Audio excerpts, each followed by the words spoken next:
Boa noite aos irmãos. Boa noite. A paz do Senhor Jesus. Abra sua Bíblia comigo em Mateus capítulo 17. Mateus capítulo 17. Nós vamos compartilhar a palavra do Senhor. Evangelho segundo escreveu Mateus, capítulo 17. Nós vamos ler o versículo 1 ao versículo 8, ao versículo 9. Aleluia. Mateus, capítulo 17, versículo de número 1. Os principais resultados da pesquisa. Glória a Deus. Amém? O Google está mais esperto que muito crente para abrir Bíblia. Diz assim: 6 dias depois, tomou Jesus consigo a Pedro e aos irmãos Tiago e João, e os levou, em particular, a um alto monte, e foi transfigurado diante deles.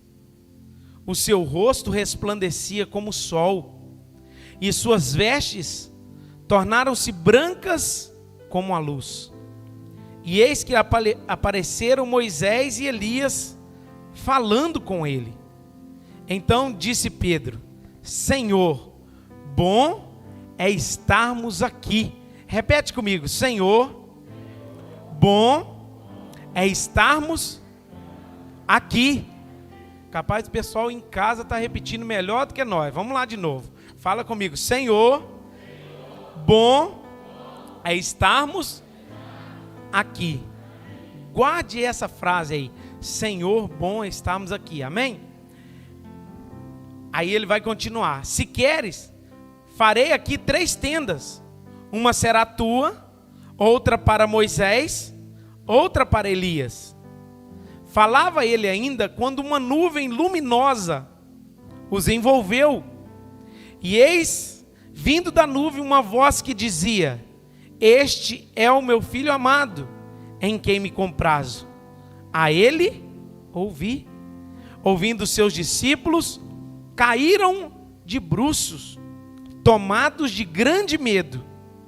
Aproximando-se deles, tocou-lhes Jesus, dizendo: Erguei-vos e não temais. Então eles, levantando os olhos, a ninguém viram, senão Jesus. Verso 9, parte A. E descendo eles do monte. Senhor, obrigado pela tua palavra. Obrigado pela oportunidade que o Senhor nos concede de poder transmitir a mensagem do Senhor. Fale conosco segundo a tua misericórdia e segundo a tua bondade. Usa-nos, Senhor, para transmitir o recado do Senhor a cada coração. Senhor, fala com a tua igreja, fala com o teu povo. Senhor, que o teu nome seja glorificado. Senhor, e que vidas saiam daqui restauradas pelo poder da tua palavra. Nós pedimos ao Senhor a tua misericórdia. Senhor, clamamos ao Senhor a tua bondade. E pedimos: fala conosco, no nome de Jesus. Amém. Amém? Irmãos, o capítulo 17 do livro de Mateus, ele vai ser intitulado como a transfiguração de Jesus. O momento em que Jesus transfigura o seu rosto, resplandece o seu rosto para aquelas pessoas que estavam naquele monte. Esse texto também aparece em Marcos capítulo 9, Lucas capítulo 9, cada um escrevendo numa visão. Jesus, ele convida os seus discípulos, Pedro, Tiago e João, para ir com ele ao monte. Quando fala de Pedro, Tiago e João, nós falamos que esses 3 homens eram homens achegados de Jesus. Eles estavam em grande parte do ministério de Jesus. Pedro foi o que assumiu o pastorado da igreja após a subida de Jesus. Pedro andou sobre as águas. Pedro cortou a orelha do soldado lá no Getsêmani. Pedro foi aquele que abriu mão da rede cheia, juntamente com Tiago e João. E a Bíblia vai nos dizer que Tiago foi o primeiro apóstolo, em Atos capítulo 12, a morrer, martirizado. E João é aquele que era o íntimo do Senhor, o apóstolo do amor, como muitos o consideram. Ele deitava a sua cabeça no peito de Jesus. No momento da ceia, ele estava ali ouvindo de Jesus os seus ensinamentos, bem próximo do Mestre. E sempre quando se fala nesses três, se fala também em um momento de intimidade. Porque quando Jesus queria se revelar, e também até nos momentos difíceis, ele chamava esses três. Por exemplo, Marcos capítulo 5, quando Jesus vai na casa de Jairo, quem estava acompanhando? Esses três. Quando Jesus está dormindo, está orando no Getsêmani, esses homens estão dormindo também lá. Esses três eram amigos íntimos, os apóstolos mais achegados de Jesus. Eles que tinham no ministério de Jesus uma proximidade muito grande. E a Bíblia vai nos ensinar que Jesus chama os três e os leva em particular a um alto monte. Jesus, ele pega esses três homens que eram íntimos, os seus amigos, os seus achegados, e sobem com eles para o monte. Quando eles sobem, lá acontece algo que nunca tinha acontecido. O que acontece? O verso de número 2 vai dizer que ele foi transfigurado diante deles. O rosto de Jesus resplandecia como o sol, e as suas vestes se tornaram brancas como a luz. Agora imagina, você sobe com alguém para o monte, e você sobe com alguém para orar, e de repente você olha para o rosto da pessoa, e o rosto dela está brilhando como o sol. Por isso que lá em Apocalipse a Bíblia vai dizer que lá não haverá sol, porque o nosso Deus, ele é o sol da justiça. Eles olharam para o rosto de Jesus e o rosto dele brilhava, as suas vestes resplandeciam como a luz. Que lugar é esse, irmãos? Que lugar é esse de glória que eles estavam? Que momento especial era esse que eles estavam vivenciando nesse momento? Talvez nenhum outro experimentou isso que eles experimentaram. Talvez nenhum outro apóstolo experimentou esse momento que eles experimentaram. Mas eles estavam lá. E não bastasse Jesus se revelar dessa forma, o texto sagrado vai nos dizer que aparecem lá Moisés e Elias. Aqui tem algumas discussões teológicas em cima desse texto. Por que Moisés apareceu lá sendo que ele morreu? E Moisés não pode aparecer porque ele morreu. Mas a Bíblia vai também nos dizer em Deuteronômio que ninguém sabe o lugar até hoje que Moisés foi sepultado. Ninguém sabe onde Moisés está. Quem prova a gente que ele morreu? Quem prova que o Senhor não tirou ele, não recolheu ele para si? Aí existe uma briga aqui, mas isso não é questão desse momento. Aparecem lá nesse monte Moisés e Elias conversando com Jesus. E é interessante que Pedro vai notar algo e vai fazer um pedido dentro do que ele está notando. Talvez ele estava pensando assim: meu Deus, mas que lugar é esse? Que lugar sobrenatural é esse? O lugar da glória de Deus. Aqui é o lugar da unção de Deus. Aqui é o lugar que o poder de Deus está. Aí Pedro, ele vai olhar e vai dizer assim: Senhor, bom é estarmos aqui. Fala para o irmão que está do seu lado assim: bom é estarmos aqui. Por isso que o salmista Davi no Salmo 122 vai dizer: alegrei-me quando me disseram, vamos à casa do Senhor. Porque na presença de Deus há abundância de alegria. É na presença de Deus que nós somos fartos. É na presença de Deus que nós somos completos. É na presença de Deus, meu amado. Como diz o salmista no Salmo 84, o pardal encontrou a sua casa e a andorinha encontrou o ninho para si. E eu encontrei os teus altares, ó Senhor. Porque nesse lugar há abundância de alegria. Nesse lugar você se sente completo. Porque talvez você vem para o culto e se maqueia, está toda maquiada, toda bonita para o culto e tal, mas quando a unção de Deus vem e você começa a chorar, você esquece da maquiagem, esquece de tudo. Por quê? Porque o lugar da glória, oh meu amado, supre tudo que você está buscando. Porque quando a unção de Deus vem, a gente esquece da conta que a gente tem no banco. Quando a unção de Deus vem, a gente esquece do carro que a gente tem, da roupa que a gente tem que ter, daquilo que a gente vai precisar amanhã. Porque quando a unção de Deus vem, nós estamos completos. E Pedro vai notar isso, que ele vai dizer: bom é nós estarmos no lugar da unção. Bom é nós estarmos no lugar da presença. Bom é nós estarmos no lugar onde a glória de Deus se manifesta. Bom é nós estarmos no lugar onde a unção de Deus vem, aonde Deus se revela. Bom é esse lugar. Dá uma cutucada nesse irmão que está aí do seu lado e fala com ele assim: corre para esse lugar.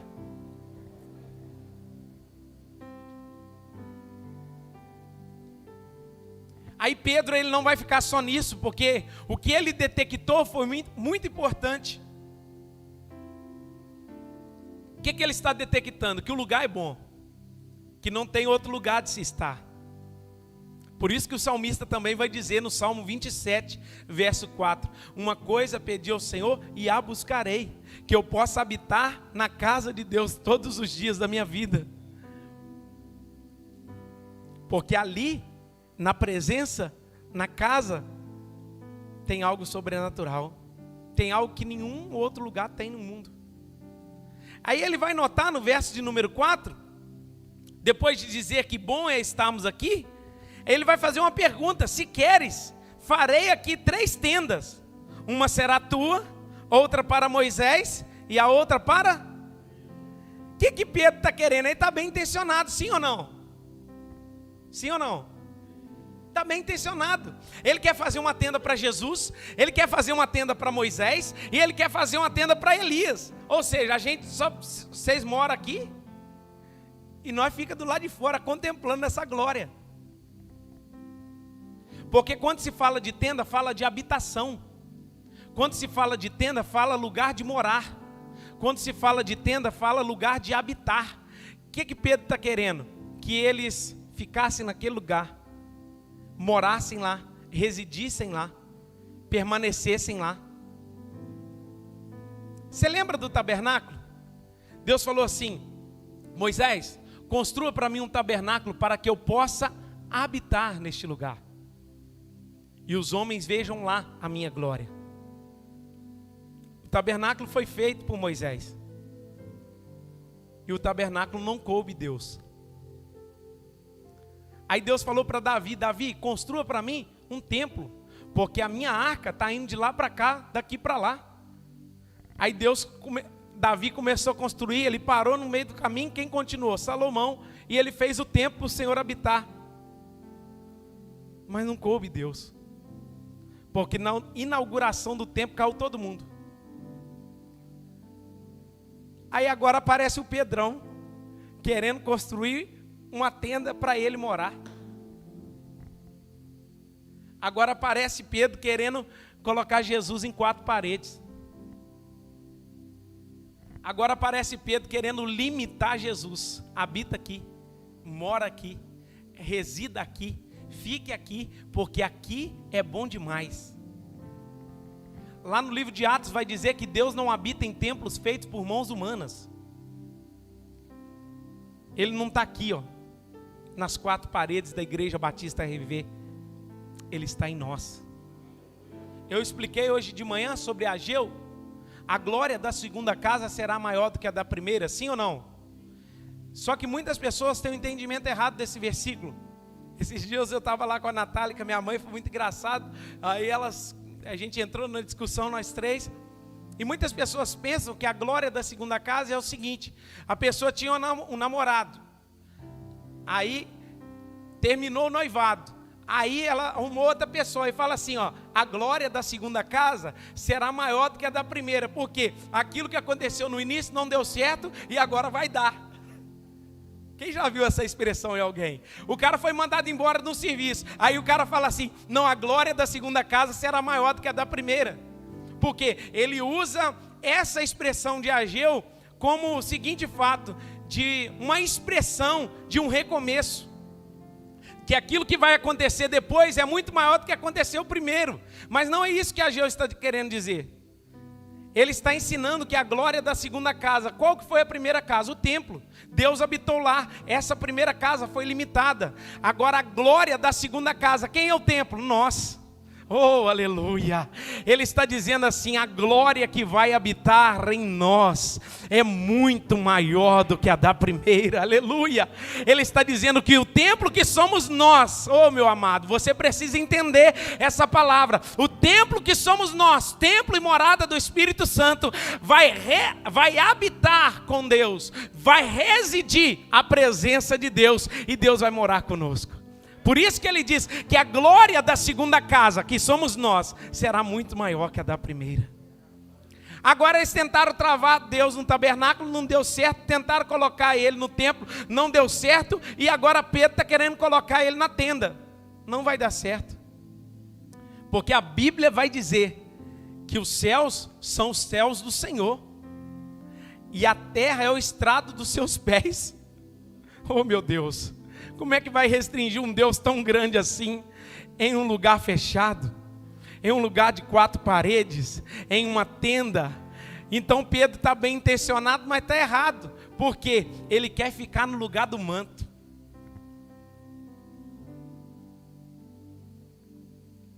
Pedro quer ficar no lugar da glória. Quem não quer? Quem quer aqui? Levanta a mão. Só 4 pessoas, mas amém. Todo mundo quer ficar nesse lugar, no lugar da glória, no lugar que o poder de Deus vem, no lugar que a unção de Deus vem, no lugar que o poder de Deus se revela, a palavra de Deus vem, o fogo cai, a unção desce, nós somos quebrantados, corações abertos e contritos. Quem não quer ficar nesse lugar? E é bom demais quando o fogo de Deus vem, irmão. É bom demais quando a unção de Deus vem, a presença de Deus aquecendo a gente, é bom demais. E Pedro estava querendo ficar nesse lugar. Mas olha só o verso 5. Falava ele ainda, ou seja, a opinião que ele deu das tendas, quando uma nuvem luminosa os envolveu. E eis, vindo da nuvem, uma voz que dizia: este é o meu filho, em quem me comprazo, a ele ouvi. Vocês estão aí, gente? Olha o que está acontecendo aí. Enquanto Pedro ainda estava falando, veio uma voz da nuvem dizendo assim, este é o meu filho amado, eu tenho todo prazer nele, ouve ele. Agora, por que essa voz sai do nada e fala isso? Tem um propósito. Quem é Moisés no texto? A lei. Quem é Elias no texto? Os profetas.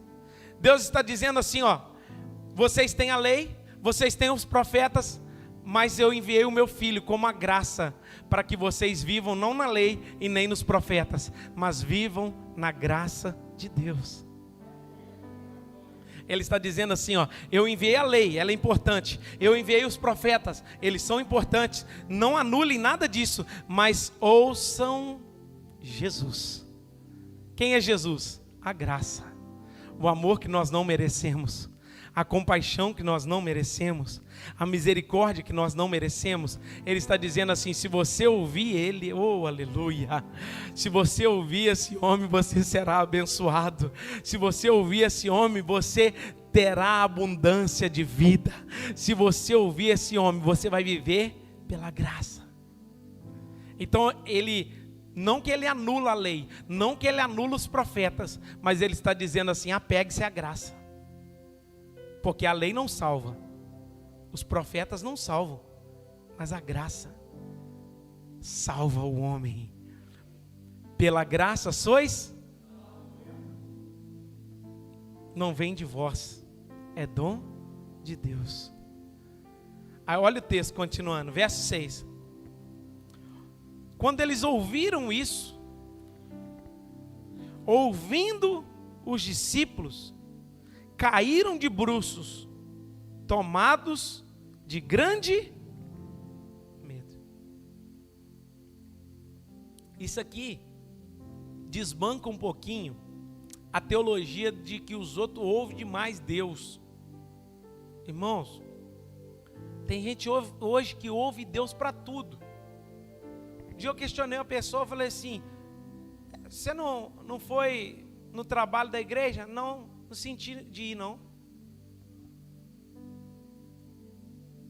Não senti de ir. Negócio que você tem que ir, porque está ouvindo coisa que não é Deus. Deus falou comigo. Gente, o negócio está tão barato hoje que passarinho voando e Deus falando é a mesma coisa hoje. Olha o texto. Quando eles ouviram a voz de Deus, caíram de bruço, caíram de joelhos. Sabe o que é isso, irmãos? A voz de Deus, quando penetra no seu interior, ela muda você. Quando a voz de Deus, ela entra no seu coração, ela vem na sua vida, ela traz mudança. Aí eu vejo assim: Deus falou, Deus desfalou, Deus concretizou, Deus mandou, Deus desmandou, Deus está fazendo tudo. E a pessoa continua na mesma pessoa. Quando eles ouviram a voz de Deus, olha Paulo no caminho de Damasco, ele está seguindo a caminho de Damasco, ele ouve uma voz dizendo: Saulo, Saulo, por que tu me persegues? E uma luz brilhou nos seus olhos, ele caiu no chão. Sabe o que é isso? Quando Deus fala, a terra treme.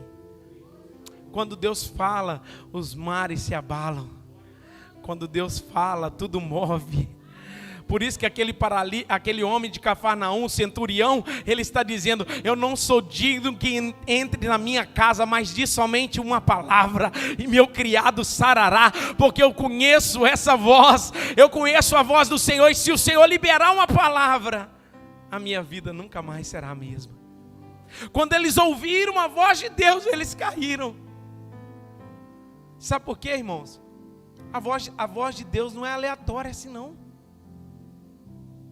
A voz de Deus, ela vem para confrontar, vem para consolar, vem para dar direção, vem para nos exortar em algo que nós estamos vivendo. E você pode ter certeza, irmão, eu sou assim: quando Deus começa a falar algo comigo, meu coração queima de uma tal forma, meu pé gela, minha mão gela, e vem aquele temor no meu coração. Hoje Deus está falando, o cara não está nem aí, como se fosse um amigo falando, um coleguinha falando da escola, não está nem aí para aquela voz. Fala hoje, Deus falou hoje, esqueceu. Se você olhar 2 Coríntios capítulo 12, Paulo vai contar uma experiência que ele foi arrebatado ao paraíso e ouviu palavras inefáveis. Paulo está dizendo assim, ele começa o texto no capítulo 12 dizendo: há 14 anos eu conheci um homem, porque experiências como a de Paulo, não é todo dia que acontece, é 14 anos, uma vez na vida está na morte. Ele só teve uma. E apóstolo Paulo, tem gente que está tendo experiência todo dia, vai para o monte, vê isso, desce do monte, vê aquilo, vem para a igreja, vê aquilo outro. Irmãos, eu não estou tirando crédito desses acontecimentos, porque eu acredito que acontece, mas não é assim como o povo está dizendo, porque a voz de Deus, ela traz temor no seu coração. A voz de Deus, ela confronta o seu interior. A voz de Deus não é como a voz dos nossos amigos, que fala, entra no ouvido e sai no outro. A voz de Deus, quando ela fala, se ele chamar pelo nome, então acabou. Aí que o negócio fica feio. Natália.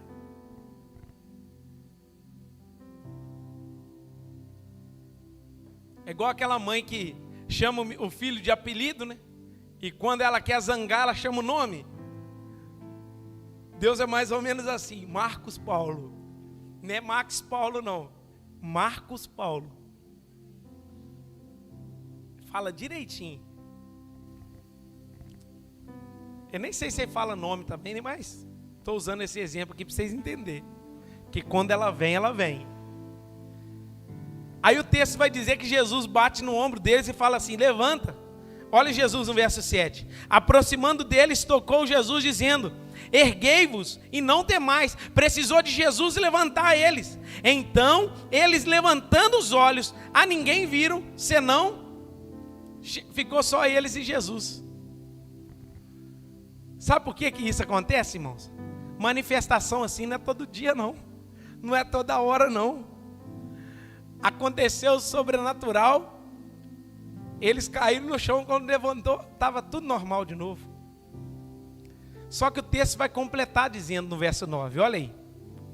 E descendo eles do monte. Vamos fazer uma analogia aqui dentro desse texto. O que Pedro está querendo lá no verso de número 4? Ficar no monte. E agora Jesus está descendo do monte. O monte é o lugar que nos limita. O monte é onde Deus se revela, mas nós estamos limitados. Agora Jesus, ele não obedece à voz de Pedro porque tem um propósito. Qual o propósito, pastor? Verso 14.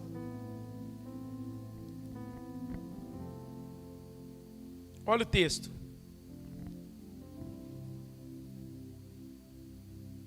E quando chegaram para junto da multidão, aproximou-se dele um homem que se ajoelhou e disse, Senhor, compadece de meu filho, porque é lunático e sofre muito. Muitas vezes cai no fogo e outras cai na água. Apresentei aos seus discípulos, mas eles não puderam curá-lo. O que é o monte? É o lugar que nos limita. É o lugar da glória, é o lugar do poder, é o lugar da unção, é o lugar da revelação, é o lugar que Deus manifesta a sua glória. Mas esse lugar não pode nos deter lá. Nós não podemos só ficar nisso. Nós não podemos só ficar vivendo uma vida de culto. Nós não podemos entrar domingo e sair domingo e nós estamos no lugar da glória. Saímos do lugar da glória, ficarmos no lugar da glória. Nós temos que descer desse lugar. E o convite de Deus nessa noite para mim e para você é, saia do lugar da glória e desça.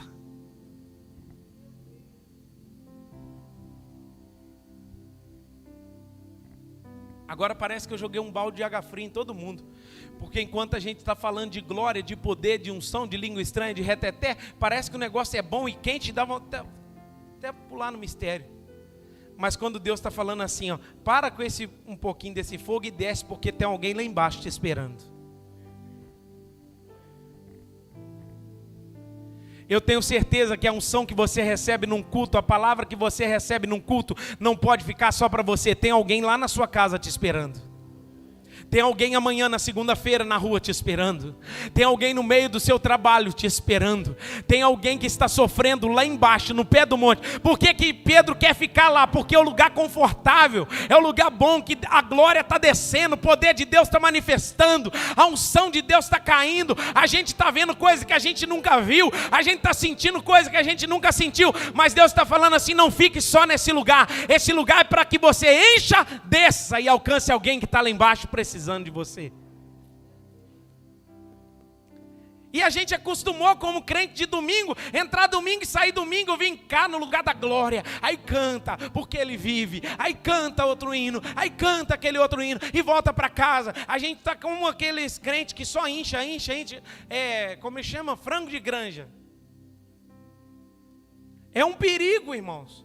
Medita no frango de granja. Um dia a gente foi lá no Fábio, lá do lado da casa do Fábio, lá na roça tem uma granja lá. Aí tem um rapaz lá que leva a gente para ver. Aí ele fala assim, cuidado, não fala muito alto não que eles morrem. Como é que eles estão? Nem pescoço tem. Se bater palma, morre uns 10. Se chegar gritando, piorou. Aí ele fala assim, vai devagar, porque senão os frangos vão morrer. Crente frango de grande, não aguenta nada. Sabe por quê? Está acostumado só a sentar, comer e ir para casa. Você não despeja isso na vida de ninguém. O que você está aprendendo aqui, você tem falado com quem? O que você tem ouvido aqui, você tem ensinado quem? O que você tem recebido aqui no lugar da glória, você tem manifestado na vida de quem? Eu vou te dizer, é bom nós estarmos aqui, sim. É bom nós sentirmos, sim. É bom ver o poder de Deus descendo, sim. Melhor é quando nós descemos desse lugar e alcançamos alguém que está precisando de cura. Cutuca nesse irmão e fala com ele, é bom nós estarmos aqui. Não, vocês estão falando mesmo, gente? Uma máscara que está impedindo eu saber. Fala com ele aí, por favor. Fala assim, é bom nós estarmos aqui. Mas fala com ele assim, mas tem alguém te esperando lá embaixo. Amém? É bom nós estarmos no lugar da glória, é bom nós estarmos na manifestação, mas tem alguém precisando de nós lá embaixo, e nós precisamos descer desse lugar. Allah ia ser. Você que está me assistindo hoje em casa, em nome de Jesus, sai desse sofá, sai para a rua para pregar para alguém, falar de Jesus para alguém. Se não puder por causa da pandemia, liga para alguém, ora para alguém, abençoa alguém, posta um versículo, faz alguma coisa, mas sai desse lugar. Que a gente está acostumado tanto, nesse lugar bom, da manifestação, no lugar gostoso, no lugar do poder. Aí quando eles chegam lá embaixo, eles descem do monte, vem um homem. Que homem é esse? O filho dele está lunático. O filho dele está doente. Cai no fogo, cai na água. Tem convulsão. Esse homem, ele está com o filho com um grande problema. Só que esse homem tem tanta fé que ele já tinha ido nos discípulos de Jesus. E ele apresenta esse menino aos discípulos de Jesus, e eles não puderam fazer nada. É igual a nossa oração fraca. Aí eles vão orar, eles vão fazer alguma coisa, e o menino continua do mesmo jeito. E Jesus vai questionar os discípulos. Ó geração incrédula, até quando estarei convosco? Ele está dizendo assim, em outras palavras, vai ter um momento que eu não vou estar aqui não, vocês vão passar apertado. Mas ele deixou uma senha. E a senha está no versículo de número 21, olha comigo.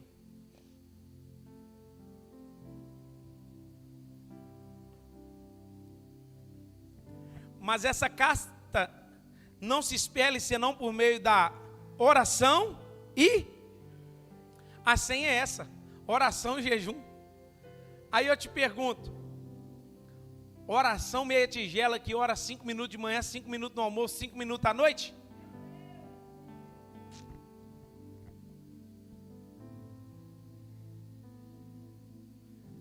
O jejum fraco que a gente faz, se faz, né? Eu não vou te perguntar para levantar a mão não, mas eu vou fazer uma pergunta. Tem quanto tempo que você não faz um jejum? Só para você. A igreja parou com esses princípios. Parou de jejuar, parou de orar, parou de ler a Bíblia, parou de buscar a face de Deus. Eu falei com uma pessoa hoje, estava num aperto, falou assim, tem caça de demônio conversando sobre esse texto, tem caça de demônio que só sai com jejum e oração. Aí ele, como é que jejua? Assim, assado. Aí ele, vou começar amanhã. Sabe por quê? A gente é bom para jejuar quando a coisa está apertada para nós. Mas para ser bênção na vida de alguém, somos fracos. Nós gostamos muito do lugar do manto, no lugar da glória. E é bom mesmo, né? Mas Deus está falando assim, desça desse lugar. E o convite de Jesus para mim e para você é, desça do lugar que te limita. E aqui eu aplico a mensagem. Filipenses capítulo 2.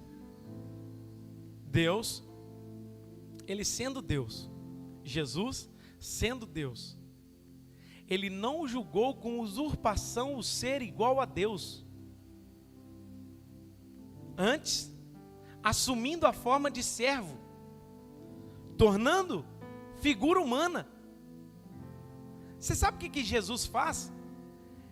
Ele está na glória, sendo adorado 24 horas por dia, exaltado 24 horas por dia. O lugar que Jesus estava era confortável. O lugar que Jesus estava era um lugar tremendo. O céu de glória, o céu de luz, as ruas de ouro, tudo em perfeita harmonia. Mas ele desce. Se Jesus, que é Jesus, desceu, e nós?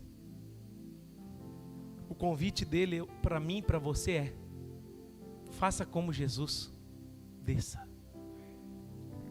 Sabe por que ele desceu? Para um propósito: me alcançar e te alcançar. Só isso. Então eu vou te dar a senha. Se você descer, tem alguém lá embaixo te esperando. Abra mão do seu título, abra mão do seu eu, abra mão da sua sabedoria, abra mão de tudo que você tem e desça. Tem alguém precisando da sua oração, tem alguém precisando do seu testemunho de vida, tem alguém precisando que você abra a boca e fala de Jesus para ele. Tem alguém querendo ouvir de Jesus através de você, meu irmão. Tem alguém te esperando, sedento pela palavra da sua vida. É necessário nós descermos desse lugar, porque tem alguém sedento nos esperando. Olha o que Jesus faz. Ele chega em Jerusalém. Para onde que ele vai? Ele não vai para o templo. Ele vai encontrar os publicanos, os pecadores, as prostitutas, os bêbados, todo mundo de errado Jesus encontrou. Ele não foi para onde estava todo mundo certo. Jesus foi alcançar e descer. Lembra de Tomé? Eu acho interessante esse texto de Tomé, porque Tomé ele diz assim, ó: eu só creio se eu ver ou tocar. O que Jesus faz? Já que Tomé está querendo que eu mostre, eu mostro, eu desço. Coloca no mesmo nível de Tomé. Pode tocar, Tomé, pode ver. A mensagem de Deus é essa: desça nessa noite, porque alguém está te esperando lá. Saia desse lugar, em nome de Jesus. Fique de pé no seu lugar e nós vamos orar.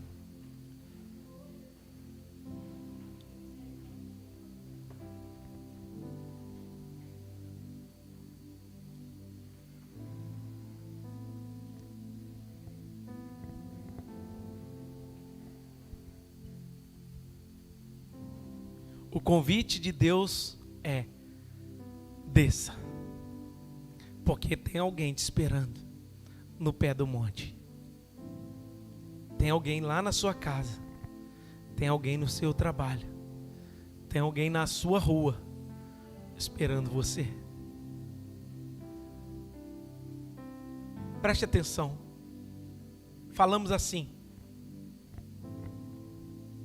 Pastor Éfito parou com as visitas de segunda-feira. O ministério de visita parou. E você? Pastor, não fiz nem mais uma visita. É sinal que você é movido pelo ministério e não pelo coração. Pastor, quando não tem relógio de oração, é difícil de orar. Você é movido pelo ministério e não por aquilo que Deus gera dentro da sua alma. Nós estamos batendo na tecla. Quando a gente está cancelando a célula, não é para você ficar à toa, é para você buscar Deus, a face de Deus ainda mais, visitar alguém que está precisando, orar por alguém que está precisando, abençoar alguém em oração que está precisando. O convite de Deus é hoje: saia do lugar que te limita e desça. Faça como Jesus. É só isso. Pegou a senha e nós vamos orar. Pai, eu quero te agradecer, Senhor, quero te louvar pela tua palavra aos nossos corações. Pedir ao Senhor que venha nos ensinar a descer. Senhor, venha nos ensinar, meu Pai, a viver para a glória e louvor do Teu nome. Senhor, em nome de Jesus, que possamos descer do nosso título, do nosso eu, de tudo aquilo que temos, de tudo aquilo que somos, ó Deus. Porque eu sei que existe alguém nos aguardando. Eu sei que existe alguém nos esperando. Eu sei que existe alguém, meu Pai, precisando, Pai. Senhor, que a gente desça desse lugar para anunciar a sua palavra, para contar uma bênção, um testemunho de vida, algo que o Senhor tem feito na vida desse irmão, dessa irmã. Pai, em nome de Jesus, que possamos, ó Deus, descer, ó Pai, descer desse lugar confortável, descer do lugar da glória, descer do lugar da manifestação, do lugar da unção, do lugar do poder, Pai, para estarmos, ó Deus, fazendo a Tua vontade. Assim como Teu Filho fez, Ele desceu da glória, aleluia, Ele desceu do céu de glória e veio na terra, Deus, e morreu por nós. Assim, Senhor, a Tua igreja possa se posicionar, sair do lugar que está, Senhor, para viver debaixo da Tua glória, do Teu poder e do Teu propósito. É essa oração que fazemos a Ti, no nome de Jesus, amém e amém. Que o grande, pode aplaudir, glória a Deus.